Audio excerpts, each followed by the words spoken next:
போலி என்சிசி முகாம் நடத்தி ஒரு மாணவியை பாலியல் வன்கொடுமை செய்ததோடு 13 மாணவிகளுக்கு பாலியல் தொல்லை தந்து போக்சோ வழக்கில் கைதான சிவராமன் தற்கொலைக்கு முயன்ற நிலையில் மருத்துவமனையில் அனுமதிக்கப்பட்டுள்ளதாக போலீசார் கூறியுள்ளனர்.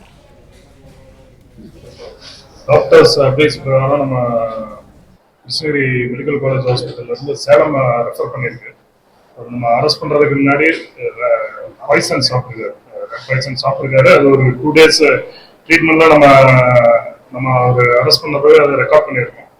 ஃபர்தர் ட்ரீட்மெண்ட்ல இருக்கப்போ வந்து அந்த அப்சர்வேஷன் பார்த்துட்டு இருந்தாங்க. நேற்று டாக்டரோட அட்வைஸ் பிரகாரம் அவங்க சேலம் கவர்மெண்ட் மெடிக்கல் காலேஜ் ஹாஸ்பிட்டலுக்கு மாற்றிருக்காங்க. அங்கே எக்ஸாமினேஷன் அவருக்கு நல்ல ட்ரீட்மெண்ட் கொடுத்து அவரை சேவ் பண்ணோங்கிறதுக்காக தான் அங்க ஸ்பெஷலைஸ்டு ட்ரீட்மெண்ட் இருக்கணும்னு ஃபார் ஆஸ்கிங் திஸ் क्वेश्चन. நீங்க சொல்றது ரொம்ப கரெக்ட். டாக்டர்ஸ் அட்வைஸ் பிரகாரம் நம்ம கிருஷ்ணகிரி மெடிக்கல் காலேஜ் ஹாஸ்பிட்டல்ல இருந்து சேலம் ரெஃபர் பண்ணியிருக்கு.